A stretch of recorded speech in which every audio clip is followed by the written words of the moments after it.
CM DKShi ಬೆನ್ನಲ್ಲೇ ಸತೀಶ್ ಜಾರಕಿಹೊಳಿ ಅವರು ಕೂಡ ಎಂಟ್ರಿ ಕೊಟ್ಟಿದ್ದಾರೆ.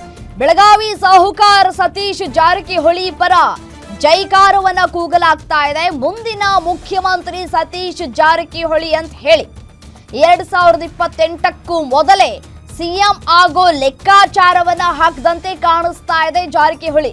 ಸಿಎಂ ರೇಸ್ನಲ್ಲಿದ್ದಾರೆ ಸಚಿವ ಡಾಕ್ಟರ್ ಜಿ ಪರಮೇಶ್ವರ್ ಅವರು. ಸದ್ದಿಲ್ಲದೆ ಸೈಲೆಂಟ್ ಆಗಿ ರೇಸ್ನಲ್ಲಿ ಇರುವಂತಹ ಪರಮೇಶ್ವರ್ ಮಲ್ಲಿಕಾರ್ಜುನ ಖರ್ಗೆ ಅವರ ಜೊತೆ ಪರಮೇಶ್ವರ್ ಅವರು ಮಾತುಕತೆಯನ್ನ ಕೂಡ ನಡೆಸ್ತಾ ಇದ್ದಾರೆ. ಬದಲಾವಣೆ ಆದ್ರೆ ನೀವು ಸಿಎಂ ಆಗಿ, ಇಲ್ಲದೇ ಇದ್ರೆ ನನಗೆ ಅವಕಾಶವನ್ನ ಕೊಡಿ ಅಂತ ಹೇಳಿ ಪರಮೇಶ್ವರ್ ಅವರು ಬೇಡಿಕೆಯನ್ನ ಇಟ್ಟಿದ್ದಾರೆ. ಖರ್ಗೆಗೆ ಮನವಿಯನ್ನ ಮಾಡಿಕೊಂಡಿದ್ದಾರೆ ಸಚಿವ ಪರಮೇಶ್ವರ್. ಲಿಂಗಾಯತ ಕಾರ್ಡ್ ಪ್ಲೇ ಮಾಡಿ ಲಾಭಿಯನ್ನ ಮಾಡ್ತಾ ಇದ್ದಾರೆ. ಮತ್ತೊಂದು ಕಡೆ ಎಂಬಿ ಪಾಟೀಲ್ ಅಧಿಕಾರಕ್ಕೆ ಬಂದಾಗಿನಿಂದಲೂ ಲಿಂಗಾಯತರಿಗೆ ಅವಕಾಶವನ್ನ ಕೊಟ್ಟಿಲ್ಲ, ಹಾಗಾಗಿ ಈ ಸಿಎಂ ರೇಸ್ನಲ್ಲಿ ನಾನು ಕೂಡ ಇದ್ದೀನಿ ಅಂತ ಹೇಳಿ ಎಂಬಿ ಪಾಟೀಲ್ ಹೈಕಮಾಂಡ್ ನಾಯಕರಿಗೆ ಮನವರಿಕೆ ಮಾಡುವಂತಹ ಕೆಲಸಕ್ಕೆ ಮುಂದಾಗ್ತಾ ಇದ್ದಾರೆ.